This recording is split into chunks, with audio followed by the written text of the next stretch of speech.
E agora vamos dar início ao primeiro painel com o tema Comportamento Digital. Convidamos ao palco...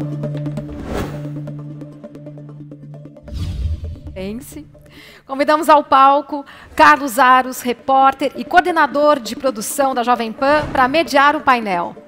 Bem-vindo.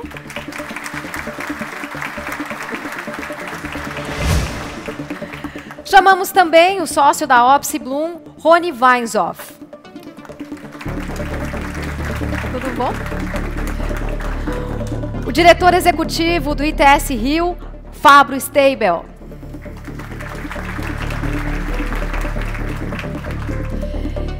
E para completar o time, o analista de segurança da Kaspersky Lab, Thiago Marques.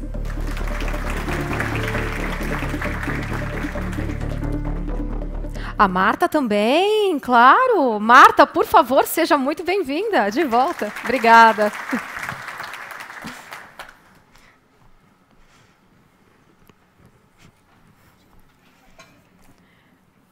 A gente... Não. Gente, bom dia para todos, quem nos acompanha também pela transmissão web. A gente, claro, vai passar pelos assuntos que o Mário mencionou, a Marta. E nesse painel especificamente, a discussão é sobre gente. Eu acredito que tecnologia não é máquina, tecnologia não é você ficar pensando algoritmos, mas é você pensar o quanto essas ferramentas servem para as pessoas. E o foco, no final de tudo, é gente. É sempre gente, gente, gente, gente, gente. É que muitas vezes isso fica esquecido. As pessoas pensam tanto na ferramenta e menos no potencial que as ferramentas têm para a vida delas. Por isso que se discute muito a substituição e não a transformação dos postos de trabalho e por aí vai. E para a gente pegar o gancho da discussão que a Jovem Pan vem promovendo com mitos e fatos, quando a gente fala sobre tecnologia, a gente pode substituir mito por medo. As pessoas elas desenvolvem medo por algo que muitas vezes elas não conhecem. E aí eu quero passar a bola para o Fábio, porque nós já tivemos conversas sobre isso em algumas oportunidades, né, Fábio?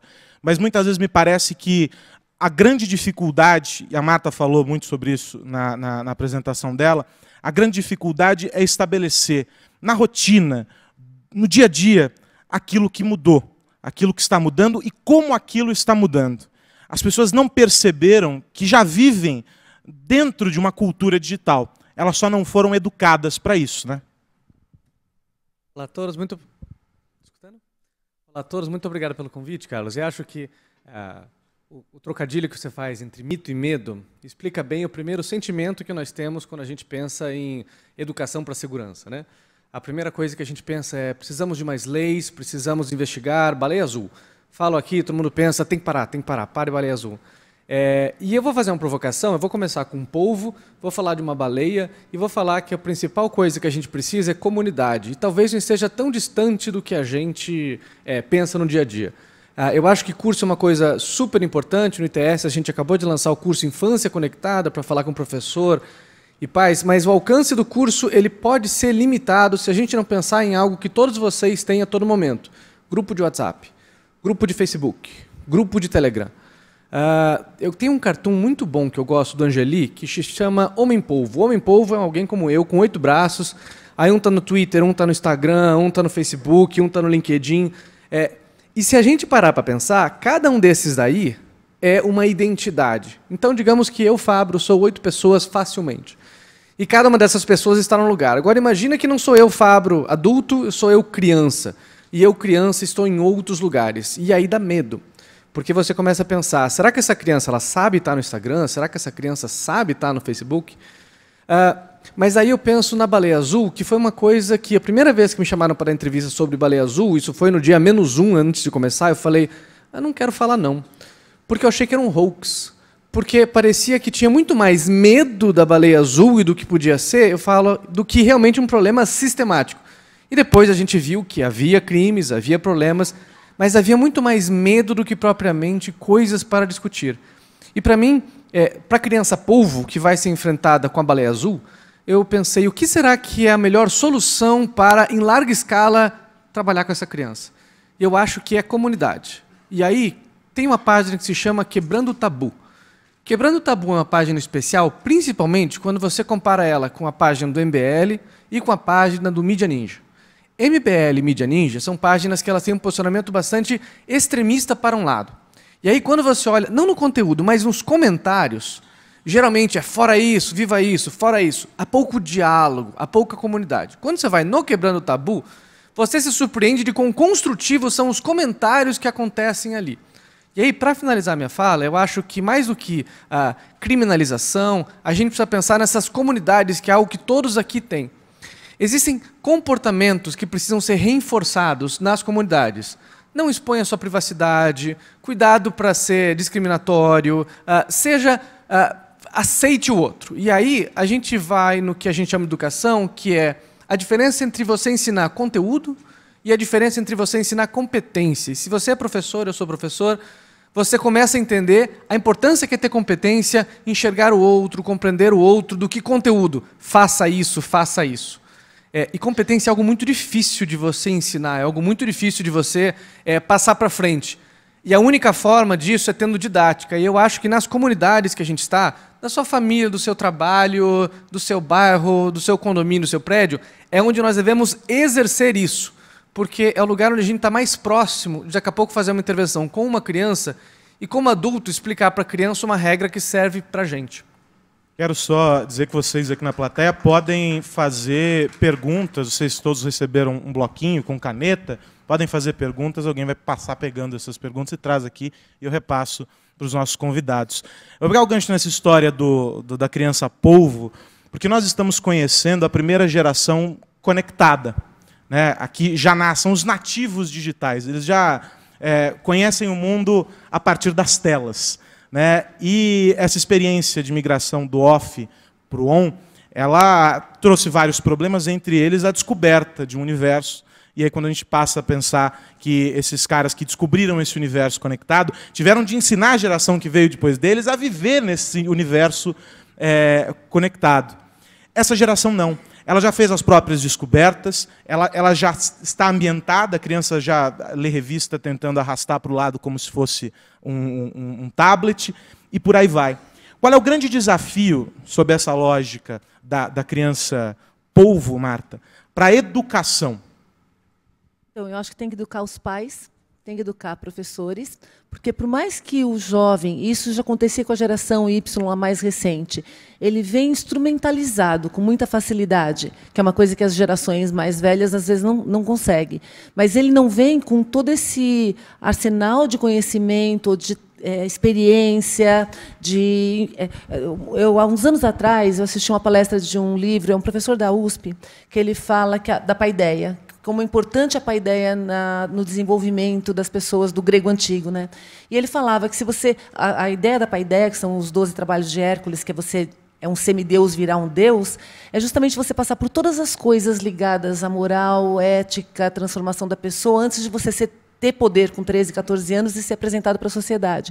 Então, o grande desafio que eu acho, a gente tem que voltar com a paideia, e na paideia o primeiro desafio é você respeitar o seu próprio espaço, 3 para o amor, e são várias outras lá, até chegar na autorrealização e você saber o que você é. Então, eu acho que hoje os pais estão perdidos ainda, e é um grande desafio, tanto que ele trabalha com isso, a gente também.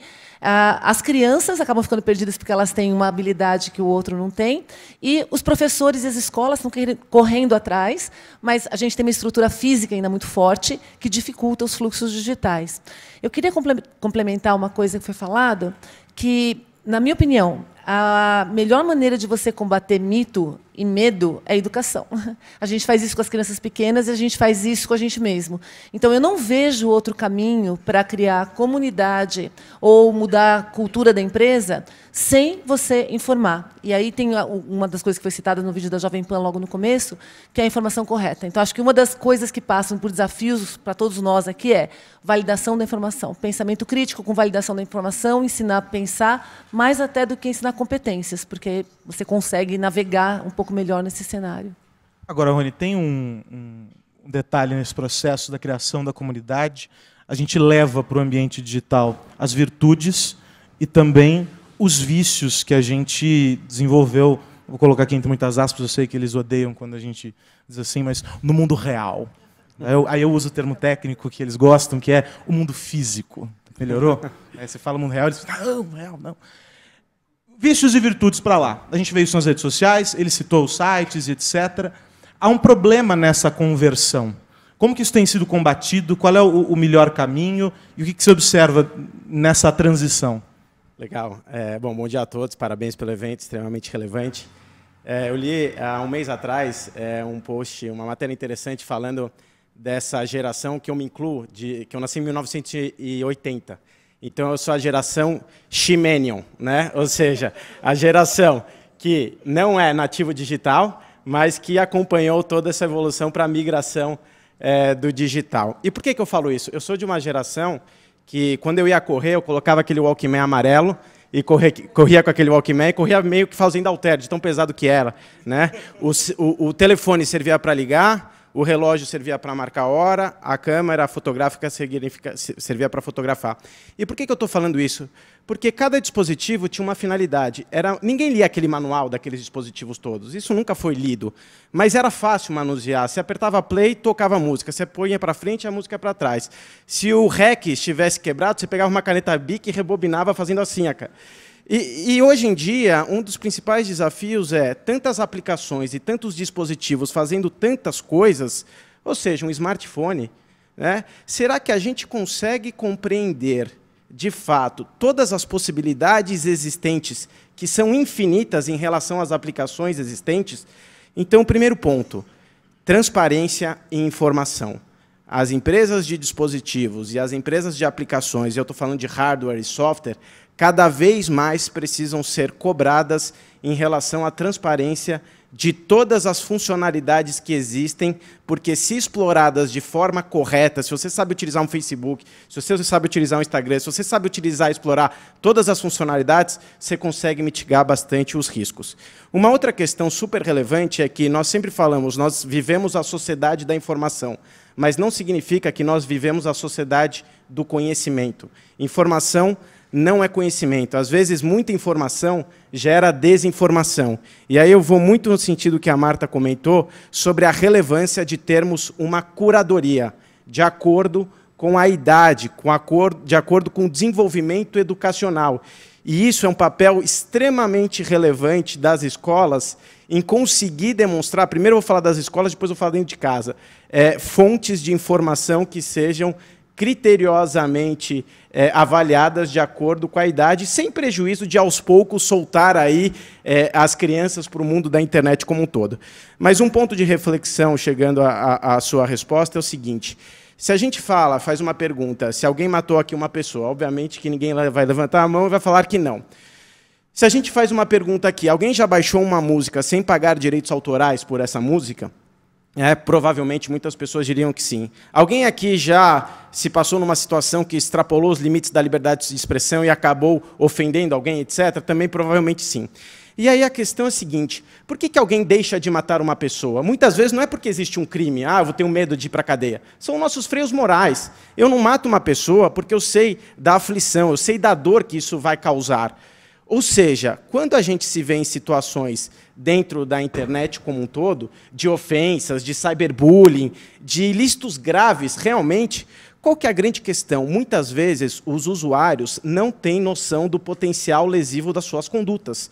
Porque se tivessem noção... É um empoderamento pelo avatar, né? Estou escondido aqui, posso fazer tudo. E qual que é a questão? Eu ainda confio muito no ser humano. Eu acredito muito no ser humano. Eu acho que todos esses agressores, se eles conseguissem visualizar todo o potencial lesivo das suas condutas, boa parte dessas condutas, elas efetivamente não seriam praticadas. E aí vem um ponto extremamente relevante. A gente tem vários casos de cyberbullying, de revenge porn, casos envolvendo racismo, ou seja, pessoas que não imaginam que colocar algo na internet seria como qualquer conversa que você tem com qualquer pessoa num ambiente físico ou por telefone estivesse sendo gravada. Imaginem só vocês hoje se vocês descobrissem que todas as conversas que vocês tiveram com todas as pessoas desde que vocês aprenderam a falar se elas tivessem sido gravadas e estivessem no repositório. Alguém aqui se sentiria tranquilo? Provavelmente não. E por quê? Porque a gente só abre mão daquilo que a gente pensa e daquilo que a gente acha para quem a gente confia. Pouquíssimas pessoas nos conhecem tão bem que sabem quando a gente está fazendo uma piada, sabem quando a gente está brincando, sério, etc.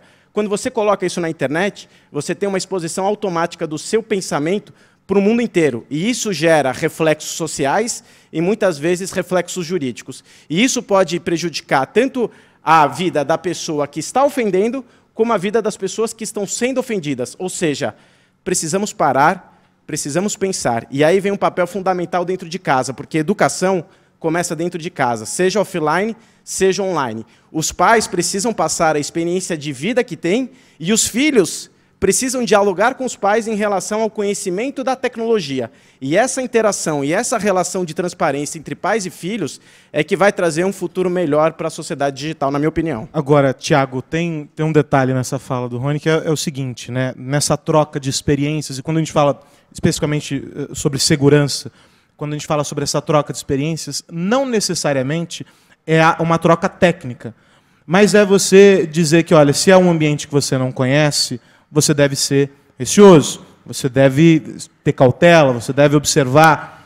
E me parece que ou o pânico é generalizado e não há segurança, coletam todos os meus dados, os hackers estão aí, enfim, os maiores absurdos que acabam sendo ditos, e alguns deles acabam sendo comprovados, e aí deixam de ser absurdos, mas são comportamentos que se replicam e que muitas vezes essa troca de experiência se entende, olha, devo ensinar um comportamento seguro no mundo digital, mas eu não sei fazer uma senha. Mas não começa por aí a cautela, o ensinamento da segurança não começa por aí. Começa pelo diálogo, começa pela conversa, depois você vai para o papo mais técnico, não é isso? Exatamente. Até indo bem direto nesse ponto que você mencionou, é comum, né, quando nós temos aí pessoas que vão fazer, sei lá, o primeiro uso de um caixa eletrônico, onde ele recebe uma enxurrada de informação. Olha quem está do seu lado, não aceita ajuda de estranhos, não sai com o dinheiro todo na mão contando pela rua. Você recebe um monte de informação, porque isso já é uma coisa que já faz parte da cultura, muita gente já utiliza, as pessoas até mais experientes, então chega toda essa informação. O que acaba que é completamente diferente do mundo digital, onde muitas das vezes a pessoa está utilizando e não tem ideia de, eu tenho que olhar quem está do meu lado antes de usar meu celular para fazer uma transação bancária, ou tenho que me preocupar com outros pontos.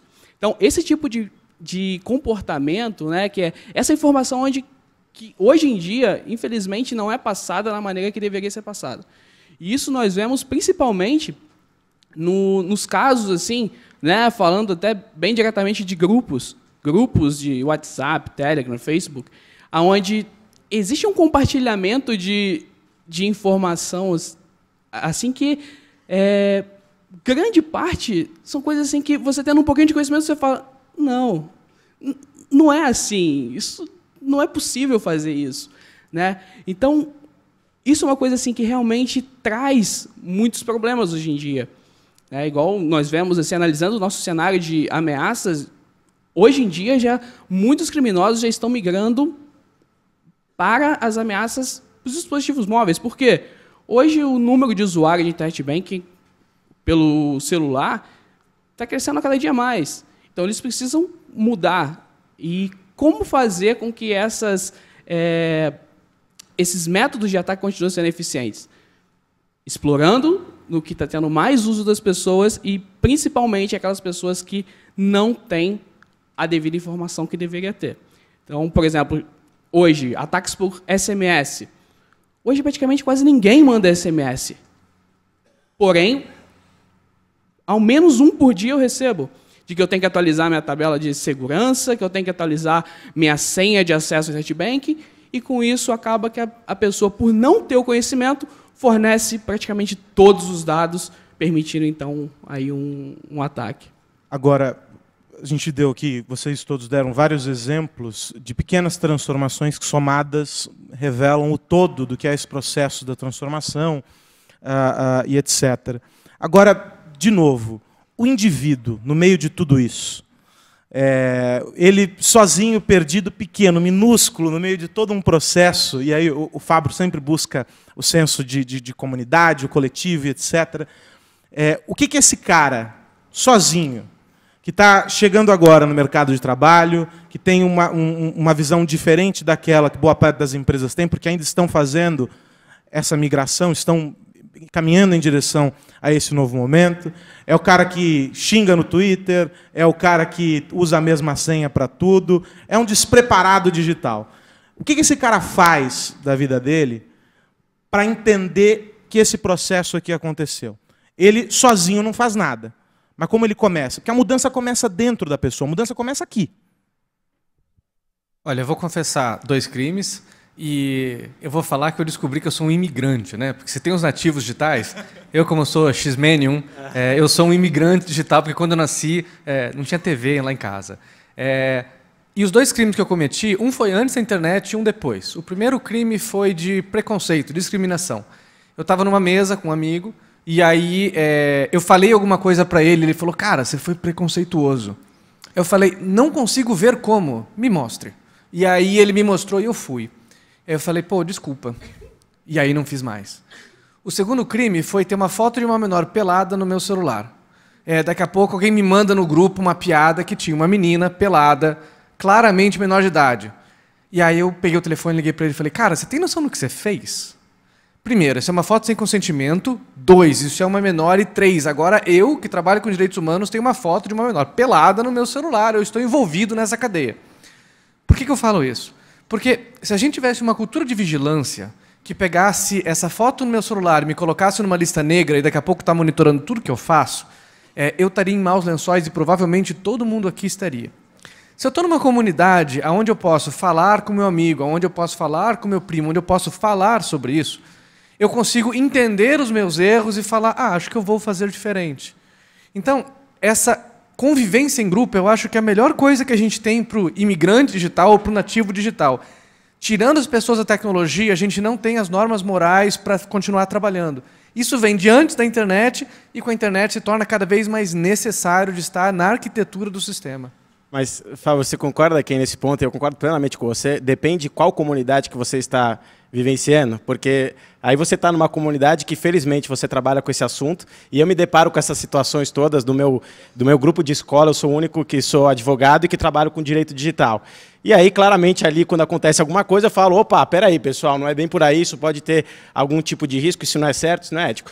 Porém, existem milhares de outras comunidades que servem somente para isso, né? Então, eu acho que é um pouco de você ter uma divisão em relação a tantas comunidades existentes e muitas delas aí que tem que muitas vezes... Ela tem os vícios também. Algumas dessas comunidades trazem os problemas. Elas são o problema. Elas são o problema. E aí, efetivamente, é uma questão mais macro, né, de Estado em relação a políticas governamentais de inclusão digital com toda a percepção sobre essa educação offline e online, da iniciativa privada também, e de uma forma geral, isso já está estabelecido na Constituição, isso já está no Estatuto da Criança e do Adolescente, isso está no Marco Civil da Internet, em que tem lá uma previsão muito importante sobre a relevância de se tratar informações para todos os usuários em relação ao uso ético, consciente e seguro da internet como um todo. Posso falar uma coisa? Isso é a mesma coisa que acontece com as empresas.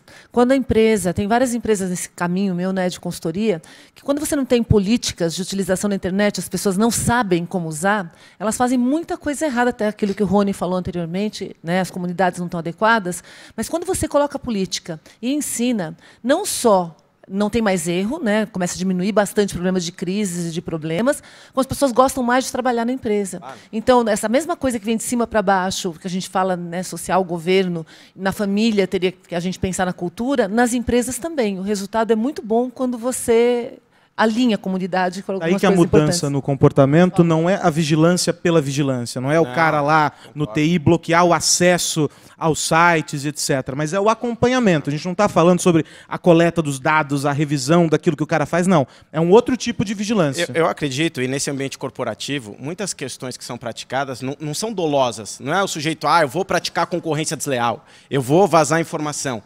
é uma negligência. Às vezes ele baixa uma aplicação que ele acha que vai ser melhor para o próprio desenvolvimento do trabalho dele, para a produção da empresa, mas ele baixa da formato gratuito e essa aplicação automaticamente compartilha aquele tipo de informação confidencial na nuvem, qualquer um pode acessar fazendo uma pesquisa.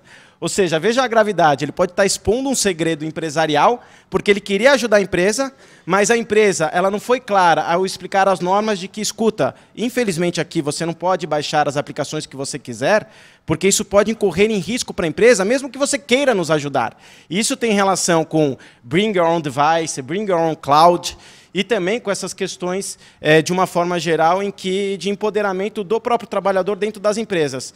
A transparência aí é fundamental. Eu acredito que hoje ninguém queira estabelecer regras internas corporativas para ferrar o funcionário. Não é essa a questão. É uma questão de transparência, de sinceridade, de demonstrar. Um funcionário entendendo e trazendo para dentro de casa também essa percepção de segurança da informação, ele começa a entender muito bem. Muitas empresas estão fazendo isso. É um multiplicador, né? Exatamente. Começa na empresa e ele leva aquilo para casa. Perfeito. Agora, essa mudança que a gente menciona aqui dentro das empresas, você trabalha com isso e um foco grande disso dentro das empresas. Brasil, como é que essa transformação tem acontecido? O maior problema que nós vemos é que as pessoas não acreditam. Não, por que alguém vai espionar meu telefone no trabalho? Por que? Não, isso acontece na Rússia, acontece na China, acontece nos Estados Unidos. Não, isso não acontece aqui.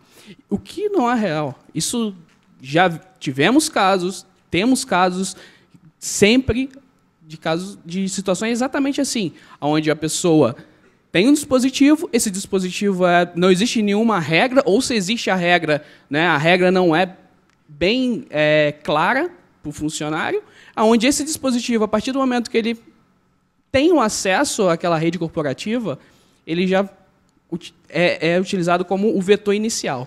Ou seja, eu tenho um dispositivo infectado dentro de uma rede corporativa. Ou seja, toda a proteção que foi feita pela equipe de segurança da empresa, pela equipe de TI, todas as configurações, todas as políticas de segurança aplicadas, foram quebradas simplesmente porque um dispositivo entrou lá dentro através de uma falha, mas uma falha, vamos dizer assim, que seria mais uma falha de segurança física, que permitiu que um dispositivo... Ou seja, eu mudei tudo, mas eu não mudei a cabeça das pessoas que estão ali comigo. Exatamente. As pessoas continuam assim...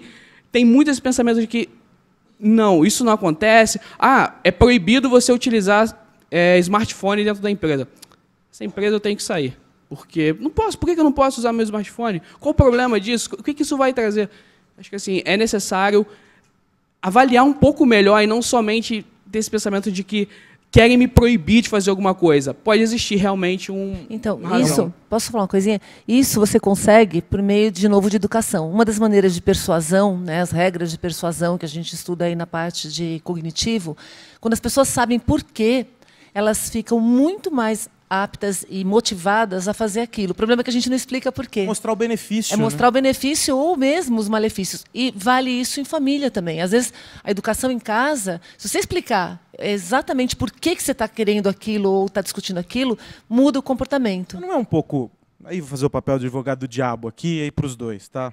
Não é um pouco utópico a gente ficar martelando educação, educação, educação, e ela sempre acompanhada de educação digital, em um país em que há deficiências na educação básica, entre muitas aspas aqui, analógica, porque se a gente for pensar, esse cidadão que ele descreve ali, eu batizo ele, na brincadeira, de tecnomatuto. É o cara que está vendo a mudança acontecer, mas eu não quero, né? Ele não foi educado, ok. Mas não é utópico pensar em educação digital quando há deficiências na educação formal? Eu preciso falar. Porque, eu preciso falar. Porque, assim, o tempo todo que eu estou falando de educação aqui é educação. Que vem antes da digital. Para mim, não existe educação digital sem educação do ser humano. Então, o tempo todo, pelo menos no meu discurso aqui, é educação. Venci, essa é a minha provocação. Você, Fábio. Eu cresci numa cidade que se chama Curitiba, que é a capital verde. Deixa eu contar como começou a capital verde para falar se educação tem futuro ou não. Quando eu cresci, tinha uma coisa que chamava Família Folha. A Família Folha eram adultos fantasiados de folha e você tinha que separar as coisas. Separe. A educação feita na cidade de Curitiba para reciclagem foi tão forte que ela se tornou a campeã de reciclagem de alumínio e de várias outras coisas. E que hoje um curitibano tem na sua moral não jogar algo no chão porque fica ruim. E muito disso foi atingido através de educação.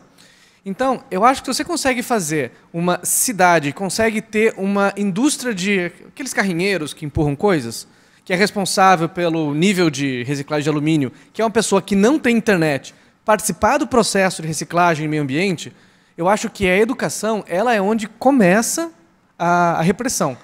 O crime tem que ser a última instância, porque primeiro vem a educação. Então, eu acho que funciona, mas é preciso um plano de governo, uma política pública por trás disso. E nós não temos isso ainda muito bem definido. A gente tem no texto lá bonitinho dizendo que nós temos de tratar, mas a efetiva prática disso não acontece ou acontece? Não muito, infelizmente, principalmente em escolas públicas, né? Algumas escolas privadas já vêm inserindo algumas questões de comportamento na esfera digital, e aí eu concordo com todos vocês, a questão é a educação, e depois, obviamente, a educação digital. Você tem que, lógico, mostrar ali os reflexos do potencial lesivo das condutas para o meio digital, etc. Mas, infelizmente, não. A gente tem algumas iniciativas, eu acho o seguinte, quando se tem uma lei que fala dessas obrigações, infelizmente, muitas vezes a lei ela não se aplica na prática. Mas, independentemente disso, somente pelo fato de ter a lei, já abre a discussão sobre o assunto. Então, mesmo que a gente não tenha o cenário ideal da aplicação da lei, a discussão em torno da lei que prevê esse tipo de necessidade já é importante, senão a gente nem estaria discutindo aqui isso hoje. E além do próprio Marco Civil da Internet prever isso, existe já uma lei no Brasil acerca do bullying e do cyberbullying, que é outra prática extremamente sensível. Enfim, crianças se matam por causa desse tipo de prática hoje em dia, e tem lá as obrigações das escolas, dos clubes, das agremiações, e terem políticas ali de prevenção à prática de bullying e cyberbullying. Ou seja, não há fiscalização também, mas hoje em dia, qualquer escola, ou qualquer clube, ou qualquer agremiação que não tiver políticas para combater esse tipo de prática, já pode ser eventualmente sancionada. Mas, novamente, é muito ruim falar da aplicação legal de algo tão importante por meio da sanção.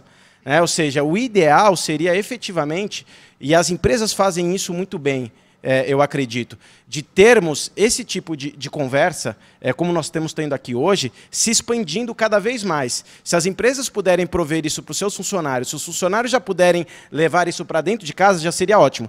Nas escolas, quando a gente dá uma palestra para os pais acerca desses temas e com casos práticos, os pais ficam desesperados, mas escuta, o que vocês estão fazendo? Fala, a escola ela já está provendo esse tipo de esclarecimento para você. Agora, o que você vai fazer dentro de casa? Essa é a questão. Você angariar a confiança e explicar para os seus filhos sobre os potenciais de êxito e os perigos existentes é crucial. Ele abrir para você, por exemplo, o WhatsApp dele e falar, olha, pai, aconteceu isso, isso, isso, isso.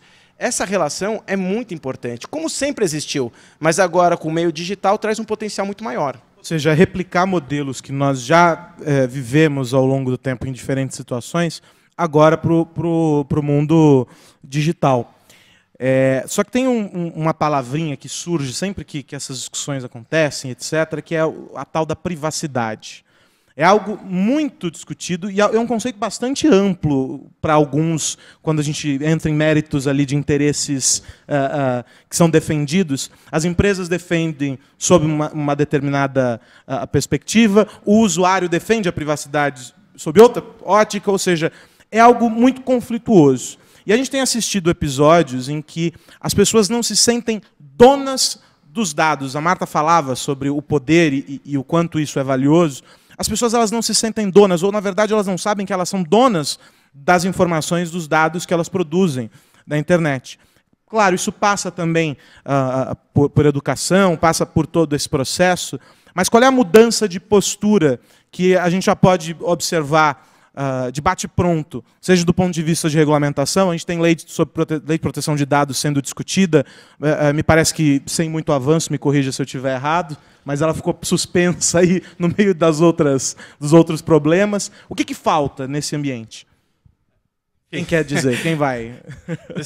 Eu acho que são duas questões aí. Uma por parte dos usuários e outra por parte das empresas. São duas visões, isso. Primeiro, todo mundo conhece aqui o não li e concordo. Né? Ou seja, aqueles termos de uso e políticas de privacidade. Não leram, mas todos concordam. Exatamente, né? Que todo mundo fica desesperado para ir dando clique ali e falar concorda, etc. Eu só quero usar no final de tudo. Exatamente, né? E por que não? Por que ninguém lê? Porque é longo, é chato, é burocrático, mas acima de tudo, eu quero usar. está todo mundo usando. Se eu estiver vendendo a minha alma ali, pelo menos está todo mundo vendendo, está todo mundo no mesmo barco. Aí todo mundo abraçado. Isso dá uma tranquilidade psicológica. Mas por que eu estou ressaltando isso?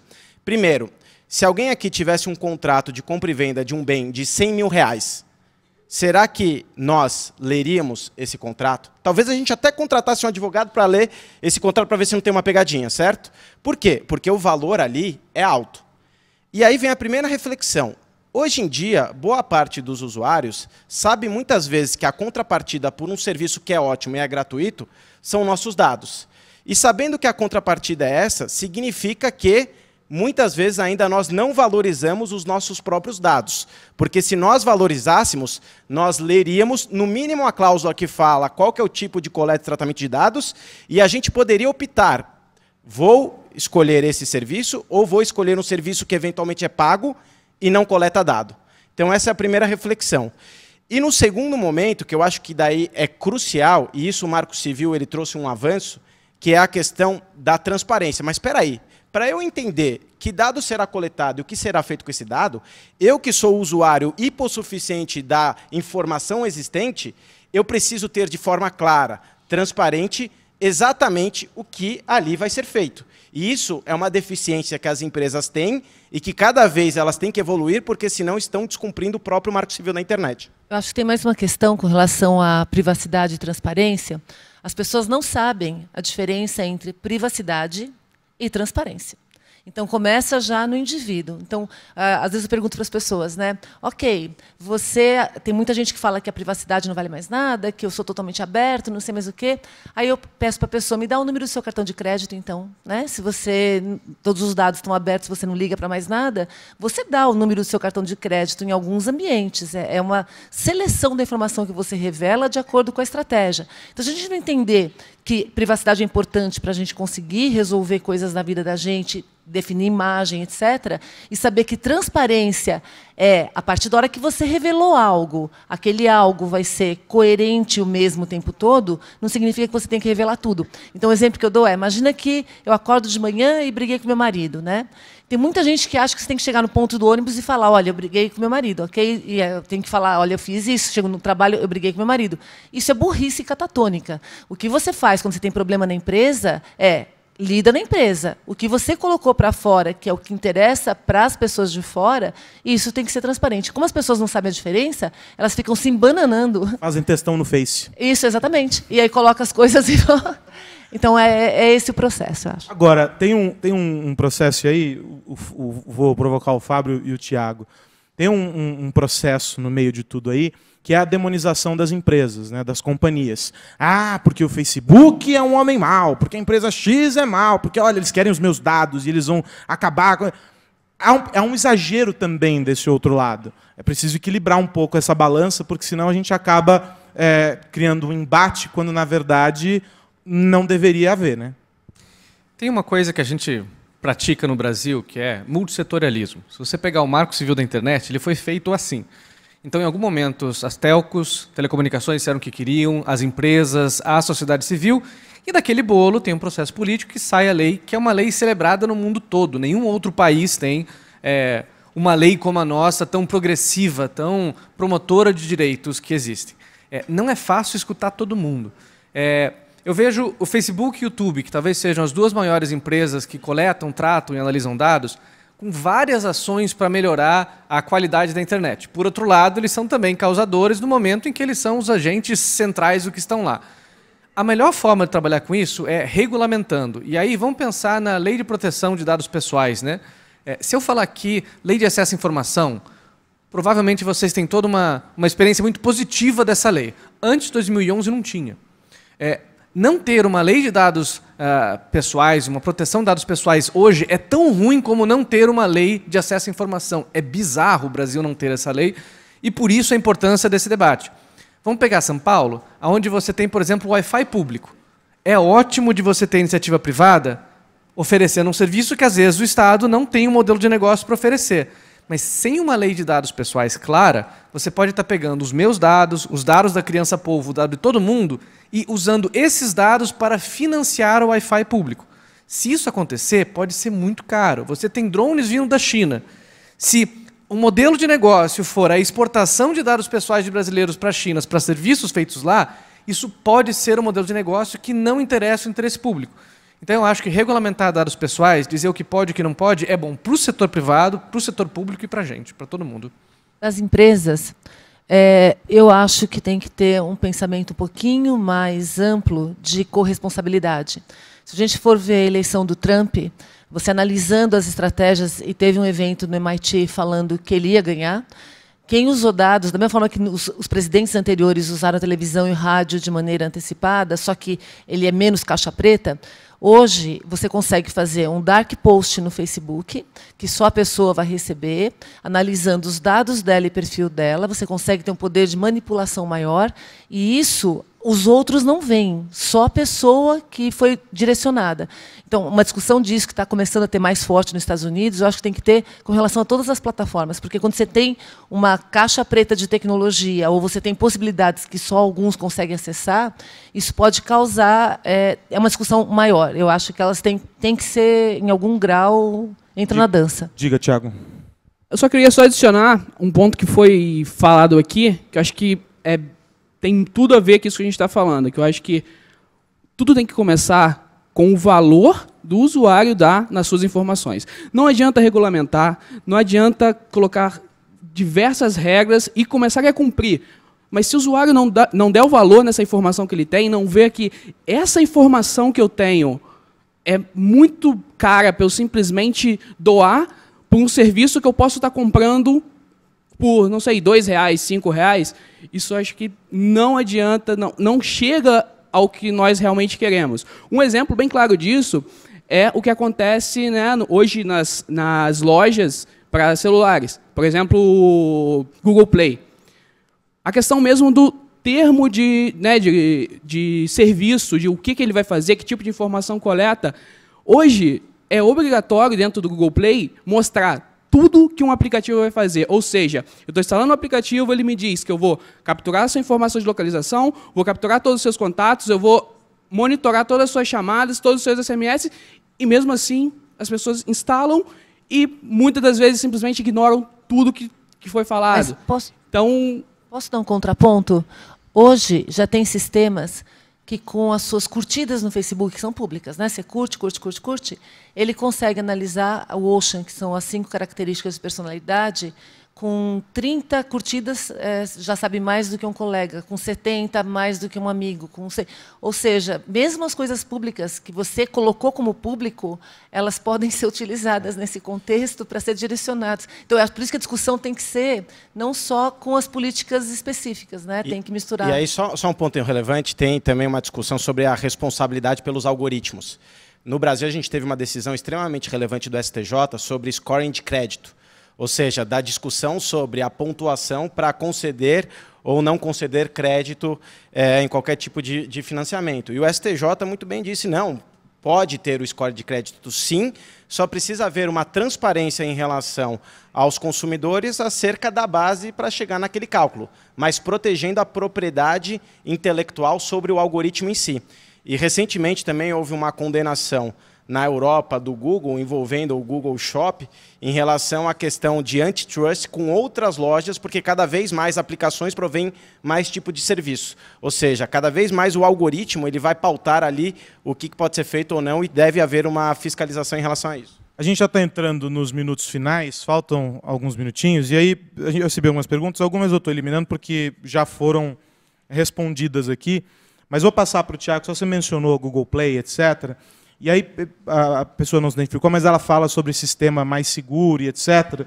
E menciona aqui algumas plataformas. Sem entrar no mérito das plataformas, as empresas, muitas delas, defendem a segurança, a inviolabilidade, etc, etc, etc. Existe sistema 100% seguro? 100% seguro não existe e não vai existir. Todo tipo de sistema, da maneira que ele é projetado, mesmo seguindo todas as normas, pode existir uma falha e essa falha ser explorada, e a partir dessa falha explorada você infecta um dispositivo e consegue efetuar toda a espionagem, se for o caso, todo tipo de coleta de informação que ele estiver buscando. O WannaCry passou por aqui, né? Exatamente. Então, assim, o ponto é, né, falando um pouco mais da questão dos usuários, o usuário precisa se conscientizar de que um telefone que ele tem no bolso hoje não é... Na verdade, eu acho que uma das coisas que as pessoas menos utilizam é para fazer ligação. E o telefone, hoje, é uma das maiores fontes de coleta de informação. Praticamente, se você tem o seu telefone, você consegue saber, em meses, todos os passos, todos os lugares que você passou, porque isso fica armazenado. Se você não vai especificamente dentro de uma opção e apaga tudo, você tem meses de todos os lugares que você passou. O Google mostra até uma pinha, né, com o trajeto exatamente. etc. Então, assim, acho que isso que é bem importante. Bom, eu vou passar para as considerações finais aqui, e eu queria começar por você, Marta, e se você me permite, eu queria indicar o item a ser observado na sua consideração, porque foi uma pergunta que faz referência ao desafio 7 que você apresentou na tua fala, que é experiência digital versus sabedoria digital. E aí a pergunta é, qual o caminho para a sabedoria digital? Gente, o caminho da sabedoria é a experiência, tem que fazer. O Buckminster Fuller, ele fala que quando você quer mudar a mentalidade de alguém, muda a ferramenta. A Tecnisa fez isso durante anos, né? Ela dá a ferramenta e as pessoas começam a se aculturar, ganham experiência com aquilo e passa para outro patamar. Então, o jeito é deixar fazer. Quando meus filhos eram pequenos, uma das coisas que a gente tinha como padrão lá em casa, deixa experimentar. E se quebrar? Quebrou. Quebrou, faz de novo. Quando eu comprei um drone pela primeira vez, agora eu tenho uma meia dúzia, as pessoas falaram, por que você comprou um drone? Eu falei, não sei. Mas como é que eu vou criar uma experiência e uma cultura de drone se eu não tenho um drone? Então, para a gente conseguir criar sabedoria com algo, tem que, além da educação falada, a educação mão na massa, e está muito ligado com esse movimento maker. Isso também está ligado muito com aquela outro desafio, que é a complexidade. Na complexidade, não dá para você planejar tudo para começar a atuar. Você tem que começar atuando e fazendo para que você consiga resultado, né? Então, fazendo. Marta, obrigado. Eu que agradeço. Foi um prazer estar com vocês. O prazer foi nosso. Falamos muito sobre gente. E aí, Fabro? Eu acho que tem uma coisa que não tem a ver com gente, mas tem a ver com gente, que é criptografia. Criptografia é a parede da internet. É o que permite a escola ter privacidade, a família ter privacidade. E se a gente não defender um direito à criptografia e considerar que a criptografia é privacidade, não adianta falar de gente conversando entre elas se tiver um monte de gente escutando. Então, parece uma besteirinha, mas para a gente ter privacidade na internet, a gente precisa ter criptografia. Fabro volta daqui a pouquinho para provocar o pessoal no painel sobre a internet das coisas. A gente passou rapidamente, passamos, aliás, nesse painel sobre os temas que vão ser abordados em todos, e inevitavelmente os temas vão se cruzar, mas esse aqui a gente preferiu falar sobre comportamento de um modo geral. Depois as empresas se defendem nos outros painéis. Tá bom, Gustavo? Depois vocês se defendem nos outros painéis. E aí, Thiago, sua consideração? Obrigado por ter vindo. Eu que agradeço a oportunidade. E consideração final, acho que seria nesse ponto que nós falamos bastante, né? Que é dar valor à informação que você está gerando. Que eu acho que isso é o mais importante. Se você não der valor, ninguém vai dar valor nessa informação. Ou melhor, as empresas vão saber muito bem utilizar isso aí. E, né, até pegando o gancho da questão da criptografia, que foi comentado, acho que isso mostra justamente dois pontos bem interessantes, que é a criptografia, para evitar que essa informação seja vista por outras pessoas. Mas, ao mesmo tempo, um aplicativo que, no caso do WhatsApp, que começou a utilizar a criptografia de ponta a ponta, totalmente seguro, há poucos meses atrás, ele publicou que os dados do WhatsApp poderiam, sim, ser utilizados para relações dentro do Facebook. Então, ou seja, você tem a privacidade e, ao mesmo tempo, não tanto privacidade assim. Então, acho que é um ponto aí para se pensar. Rony, quem vigia o vigilante? Acho que a internet é só um espelho da sociedade, né? Ou seja, a gente não pode demonizar a tecnologia jamais. E demonizar muito menos as empresas que trabalham com isso e que provêm serviços fabulosos, muitos deles gratuitos.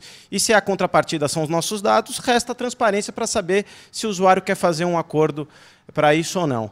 Agora, a questão fundamental, eu acredito que, primeiro, um debate como esse tem que parabenizar aqui a Jovem Pan por isso, porque é fundamental expandir essa geração de conhecimento. Isso tem que ser disseminado pelas empresas, isso tem que ser uma política de Estado acima de tudo. E quando se fala de internet das coisas, se antes a gente está falando de um ransomware, de um WannaCry, que para um servidor da empresa, imagina parar uma cidade inteligente, imagina parar um carro autônomo, imagina parar um marca-passo de um paciente. Ou seja, questões que antes eram de ficção científica, agora se tornam realidade. Não tem mais questão de patch, de correção para essas coisas. Se nós não tivermos uma pauta de security by design e de privacy by design, é muito difícil a gente evoluir para esse caminho que nós precisamos evoluir. Muito obrigado novamente. Acho que o grande exercício que a gente fez aqui nesse painel é de pensar e de ter a consciência de que a mudança somos cada um de nós. A transformação digital, que é a grande proposta aqui desse fórum que a Jovem Pan realiza, só acontece se nós mudarmos pouco a pouco o nosso comportamento. E nós passamos por várias esferas aqui, várias caixinhas dentro da nossa vida que mostram que é possível, que isso já está acontecendo. A gente vai continuar ao longo da manhã com outros debates. Obrigado a todos vocês que estiveram aqui, Fábio, Marta, Rony, Tiago, e a vocês que nos acompanharam. Obrigado.